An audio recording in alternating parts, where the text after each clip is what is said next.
कर्मेंद्रिय, ज्ञानेंद्रिय, सब चीज़ें। आखिर वो कौन है? क्योंकि इच्छा करना, सोचना, अनुभव करना, ये सब शरीर द्वारा तो नहीं किया जा सकता। भारत भालू की तरह सोने में ही रुचि रखते हैं तो हमें भालू का शरीर मिलता है। संभोग में ही रुचि रखते हैं तो फिर उसी के अनुसार हम। नमस्कार, मैं आचार्य अभिषेक। आज से आप सभी को सनातन संस्कृति के जितने भी मूल ज्ञान हैं, जितने भी जानकारी है जो हमारे पास उपलब्ध हो, उन सभी चीज़ों का जानकारी धीरे धीरे आप सभी को प्रदान करेंगे। ये हमारा नवीन चैनल भी है और कहा जाए तो नवीन ग्रंथों की संरचना है, जिसका अध्ययन कर कर के आपको बताएंगे, नवीन जानकारी आपको प्रदान करेंगे। जो आपको ज्ञात नहीं है वो जानकारी हम प्रदान करेंगे। जैसे कि सनातन संस्कृति सभी लोग जानते हैं क्या है, नहीं है, लेकिन अच्छे से सब लोग जान नहीं रहे हैं सनातन क्या है, नहीं है। बस चंदन लगाना या भस्म लगाना या माला जपना या जो भी है, ये सनातन तो है, संस्कृति तो है, लेकिन सनातन संस्कृति में और कितने मूल ज्ञान हैं जो आप सभी लोग को ज्ञात नहीं है, वो जानकारी हम आपको प्रदान करेंगे।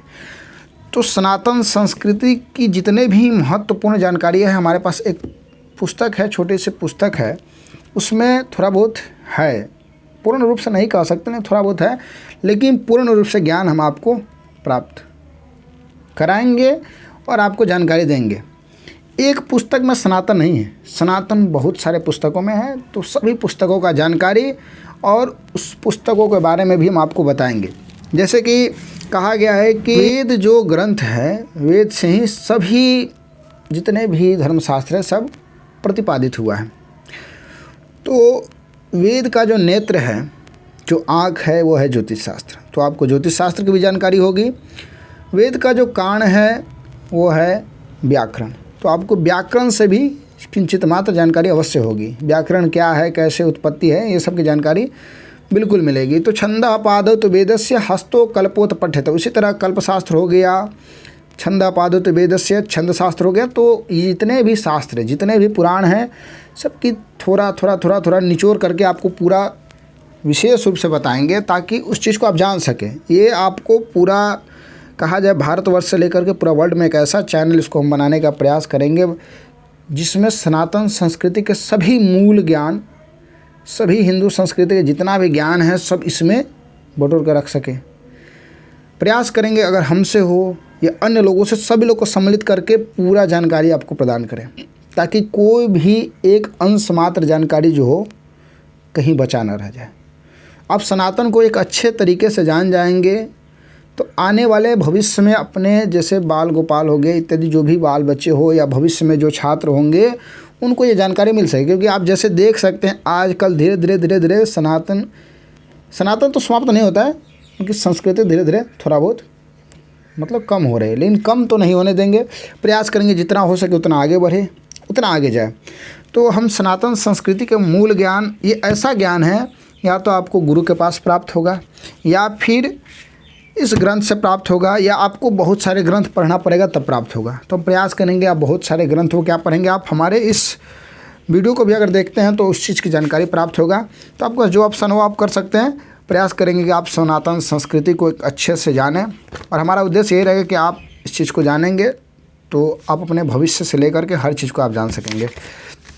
क्योंकि सनातन संस्कृति में केवल सनातन से संबंधित जितने भी ज्योतिष, वेद, पुराण है, सबका धीरे धीरे निचोड़ आपको बताएंगे, ताकि आप जान सके कि हाँ सनातन है क्या। सनातन संस्कृति में जो कुछ जानकारी है, जैसे मैं 11 चैप्टर एक तरफ से बता देते हैं, इस पुस्तक के अनुसार बताते हैं। 11 चैप्टर हैं। पहला है आत्मा और जीव का ज्ञान, अर्थात आत्मा क्या है, जीव क्या है उसकी। दूसरा परमात्मा, भगवान, ईश्वर का मूल ज्ञान। उसके बाद तीसरा नंबर पे है देवी देवताओं का मूल ज्ञान। चौथा पे है प्रकृति का मूल ज्ञान, प्रकृति ये वृक्षादि इत्यादि जो है इसका मूल ज्ञान। पांचवा है योग का मूल ज्ञान।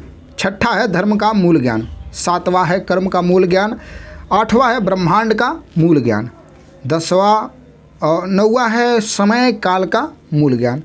10वां शास्त्रों का मूल ज्ञान एवं 11वां सनातन संस्कृति का मूल ज्ञान, और आप 12वां हम अपने तरफ से ऐड करते हैं, जिसमें आपको ज्योतिष शास्त्र इत्यादि लेकर के सभी चीज़ों की जानकारी आपको प्रदान कर सके, ताकि आप सब चीज़ को समझ सकें। आजकल ज्योतिष शास्त्र में बहुत सारे ऐसे हैं जो लोगों को भ्रम बन जा रहा है, ये है वो है, बहुत सारी बात है। तो ये हमारा जो चैनल है इस पर आपको सभी चीज़ों का जानकारी प्रदान करेंगे, और हर चीज़ एक एक छोटी छोटी से लेकर हर बड़ी चीज़ों का जानकारी आपको देंगे। इसी चैनल के माध्यम से आपको सब चीज़ का जानकारी देंगे। तो सबसे पहले शुरू करते हैं। कहा जाता है कि जब भी पुस्तक इत्यादि जब खोला जाता है तो हम लोग अपने पाठशाला में जब भी पुस्तक खोलते थे तो गुरु का स्मरण बिल्कुल करना चाहिए, और करते थे हम लोग। तो इस पुस्तक के अनुसार अज्ञानतिमिरान्धस्य ज्ञानांजन शलाकया चक्षुरुन् मिलितं येन तस्मै श्री गुरुवे नमः। नारायणं नमस्कृत्य नरं चैव नरोत्तमः देवीं सरस्वतीं व्यासं ततो जय मुदीरयेत्। अर्थात इसमें अध्ययन कभी भी पुस्तक इत्यादि किया जाता है तो पहले गुरु की प्रार्थना सबसे ज़रूरी होती है। तो उसी तरह गुरु की प्रार्थना कर लिए। अब आगे बढ़ते हैं इस पाठ में। सनातन का अर्थ क्या है? सनातन अर्थात जिसका न कोई आरंभ है ना ही कोई अंत। संस्कृति अर्थात जीवन जीने का तरीका। अगर हम इसको संपूर्ण करते हैं, अगर मिलाते हैं, सनातन संस्कृति का मूल अर्थ होता है जीवन जीने के अनादि तरीका। ज्ञान रहेगा व्यक्ति तो और अच्छे से उस चीज़ को जानकारी देगा, अच्छे से समझेगा। इसलिए कहा गया है जीवन जीने की अनादि तरीका। इसलिए लिखा गया है कि सनातन संस्कृति जब जानेंगे तभी तो आप जीवन का आनंद ले सकेंगे। सनातन में बहुत सारे आए। चलिए, जैसे अब इस पुस्तक में लिखा गया है कि हम जब इस जानकारी को लेते हैं तो अपने आप को शून्य मान लेना चाहिए। ये रही कि हमको ये आता है, हम ये जानते हैं कि हाँ इसको क्या थोड़ा आगे बढ़ गए कि वो नहीं। देखिए, इसमें जैसा लिखा है कुछ समय के लिए जैसे जैसे आप इस दिव्य ज्ञान की पुस्तक के पन्ने को पलटते जाते हैं, उसी तरह जैसे जैसे ज्ञान को हम आपको बताते हैं तो एकदम भूल जाइए कि आप कौन हैं, कहाँ हो, क्या जानते हैं और क्या मानते हैं। सब कुछ भूल जाइए और एक शांत से कोने में बैठ करके हमारे इस वीडियो को अर्थात वीडियो को सुनिए। और अगर पुस्तक आपके पास हो तो इसका श्रवण कीजिए। जैसा पुस्तक में लिखा भी गया है कि हाँ इसको एकांत से बैठ करके, जैसे कि आप आकाश गंगा के बीच में तैर रहे हो, अर्थात ये पूरा ब्रह्मांड जैसे है आकाश गंगा है, और उसमें आप एकदम शांत चित्त हो करके बैठे हैं और एकदम चित्त को शांत करके बैठे हैं और इस वीडियो को देख रहे हैं, या कहे तो आप इस ग्रंथों का अध्ययन कर रहे हैं और ब्रह्मांड जो है आपसे बातें कर रही हो। तो ऐसा मन में आप अगर चित्त में करते हैं तो आप इस चीज़ को अच्छे से जान सकते हैं। जहाँ तक इसमें लिखा है, क्योंकि अब आप जो पढ़ने जा रहे हैं अर्थात जो हम आपको बता रहे हैं, जो बताने जा रहे हैं, वो कोई साधारण और सांसारिक ज्ञान नहीं है।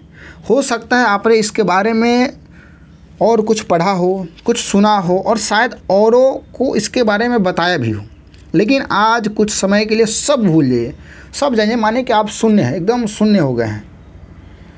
आज हम इस ज्ञान की ओर से उस तरह बढ़ेंगे जैसे एक आदर्श शिष्य आदर्श ज्ञान की प्राप्ति के लिए एक आदर्श शिक्षक गुरु की ओर बढ़ता है।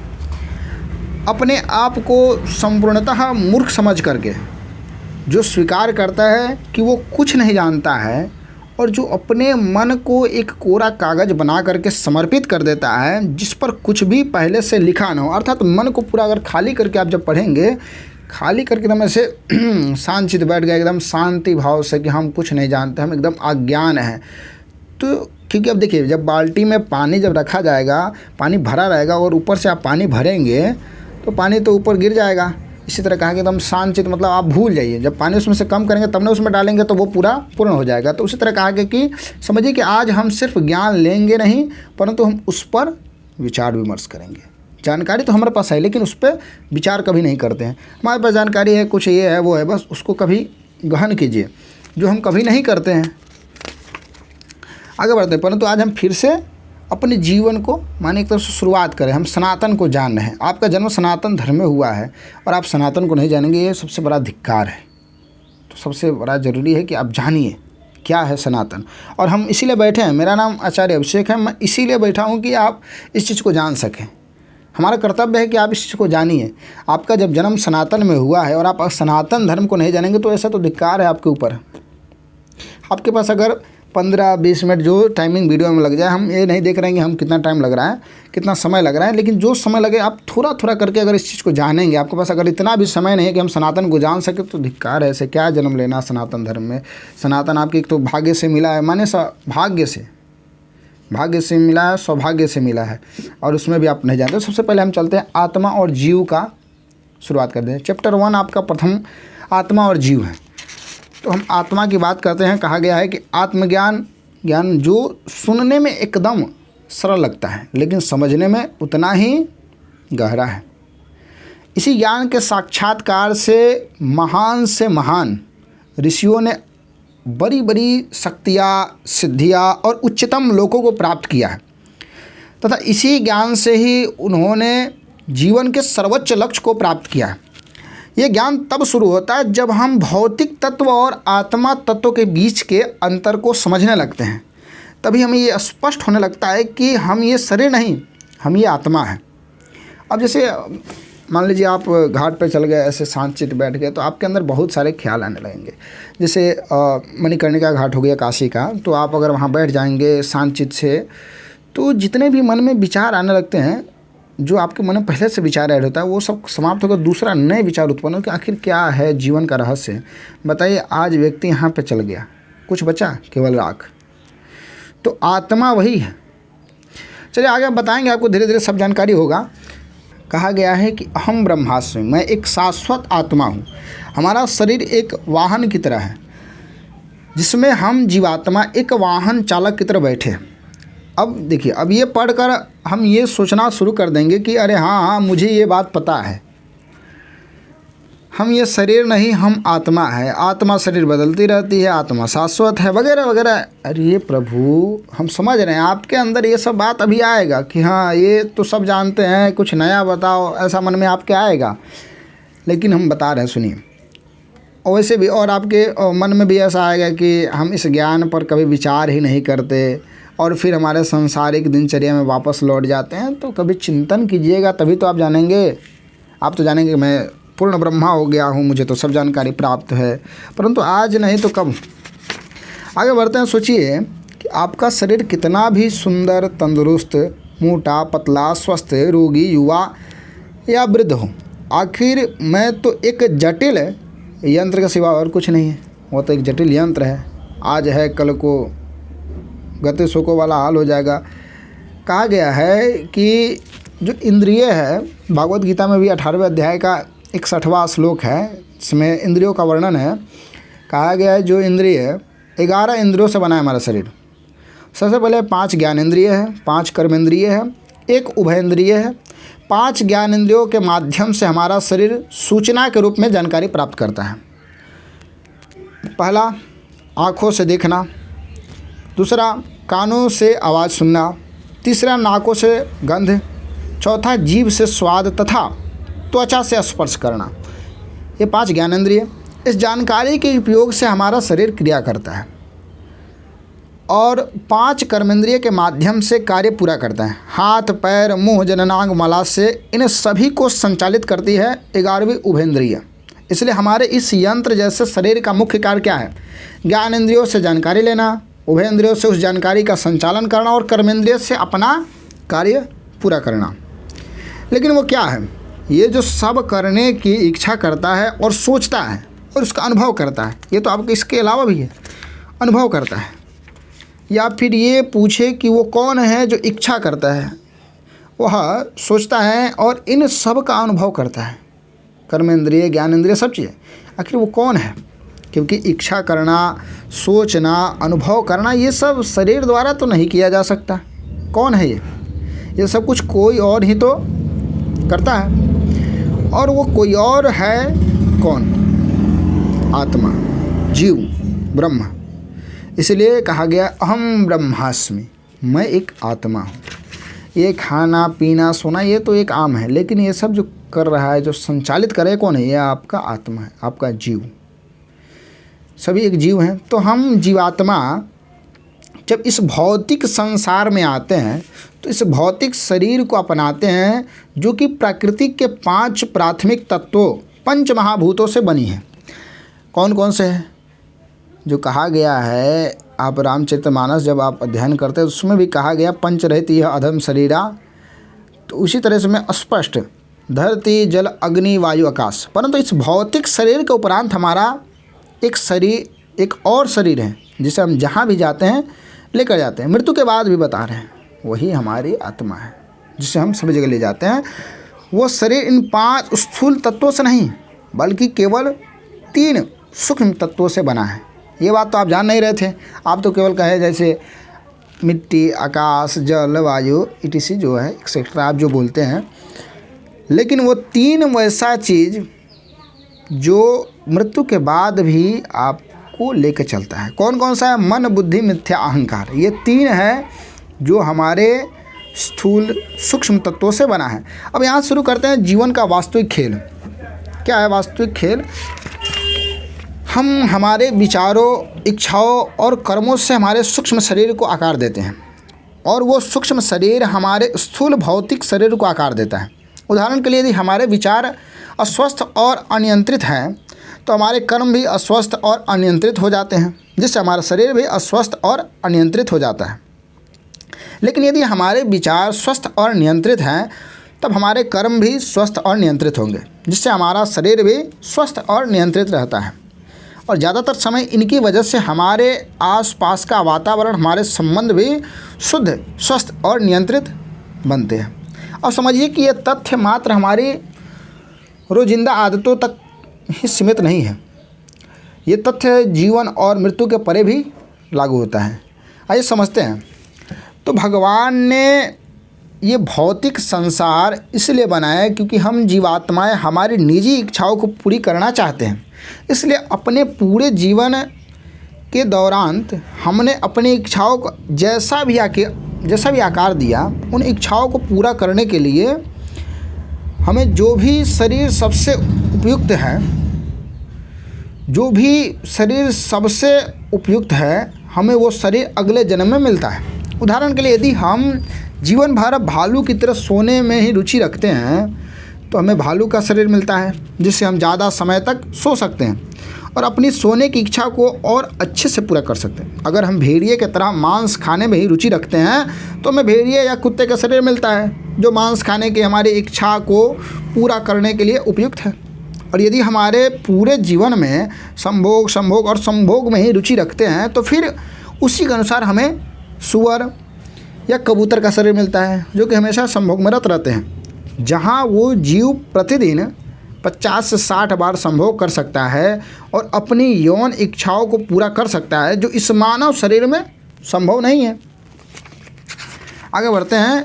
अब ऐसी अलग अलग भौतिक इच्छाओं से बनी हमारी चेतना के स्तर के अनुसार 84 लाख प्रकार की अलग अलग योनियाँ बनती हैं और मृत्यु के समय हम उन भौतिक इच्छाओं से बनी चेतना के जिस भी स्तर पर होते हैं उसके अनुसार हमें अपनी उन इच्छाओं को पूरा करने के लिए उपयुक्त शरीर प्राप्त होता है।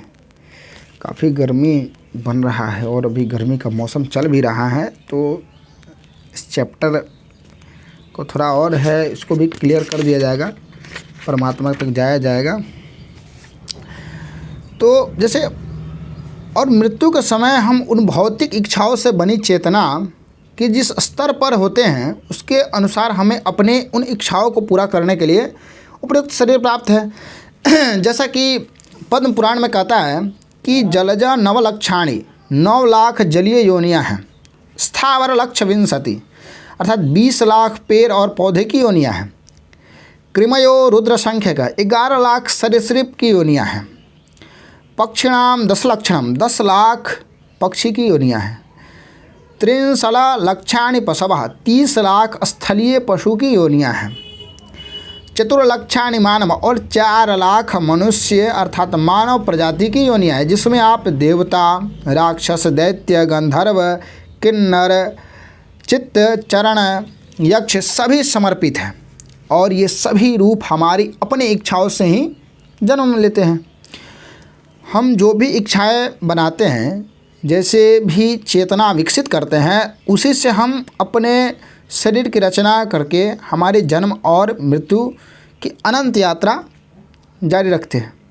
अब सोचिए, दिन रात हमारे शरीर को आराम प्रदान करने और सजाने हेतु निरंतर प्रयास कर रहे हैं, लेकिन वास्तव में महत्व तो मात्र हमारी चेतना ही रखती है। इसलिए साधु और तपस्वी लोग केवल ज़रूरत हो उतना ही शरीर पर ध्यान देते हैं, जिससे बस उनका शरीर स्वस्थ और स्वच्छ रहे, तथा और सारा ध्यान वे उनकी चेतना और विकास में लगाते हैं, क्योंकि आखिर वे वही तय करेगा कि हमारा अगला जन्म किसी कीड़े, पशु, पक्षी, वृक्ष, मानव या फिर किसी ऊंचे लोक में देवता का मिलेगा, या फिर हमारे पास या एक और भी विकल्प है। यदि हमारे जीवन का उपयोग हमारी चेतना और भगवान की ओर, नारायण की ओर ले जाने के लिए करते हैं, तो हम इससे कभी ना खत्म होने वाले जन्म मृत्यु के चक्र से हमेशा के लिए बाहर निकल सकते हैं और अपने मूल शाश्वत रूप में, हमारे शाश्वत निवास स्थान को वापस जा सकते हैं, जो कि सतचित एवं आनंद, अनंत जागृत एवं आनंदित से युक्त आध्यात्मिक जगत है, जहां हमें प्राप्त होंगे। अब ये प्रथम चैप्टर संपूर्ण हुआ। अगला परमात्मा, ईश्वर और भगवान परमेश्वर अर्थात भगवान कौन है, इस विषय पे जानकारी प्रदान करेंगे। अग्रिम वीडियो जो आएगी वो आपको भगवान कौन है, अलग अलग धर्मों के भगवान की अलग अलग व्याख्याएं हैं, जिनके बारे में हम आपको वेदांत सूत्र से भी जानकारी देंगे। तब तक बने रहिए। हमारे इस चैनल को सब्सक्राइब करना आपका परम लक्ष्य और परम कर्तव्य है, तो लक्ष्य को पूर्ण करने में देरी ना करें। तुरंत से लाल वाला बटन दिख रहा होगा, चट मंगनी पट विवाह वाला एक सूत्र आता है, वैसे ही चट मंगनी पट क्लिक करके सब्सक्राइब कर दीजिए, ताकि आपको इस सनातन संस्कृति के मूल ज्ञान को हम आपको प्रदान करेंगे। चलिए मिलते हैं अग्रिम वीडियो में। तब तक के लिए हर हर महादेव। भगवान आप सभी को स्वस्थ रखें, ताकि आप हमारे अगले वीडियो में आए और अपना प्रेम बना रखें। हर हर महादेव।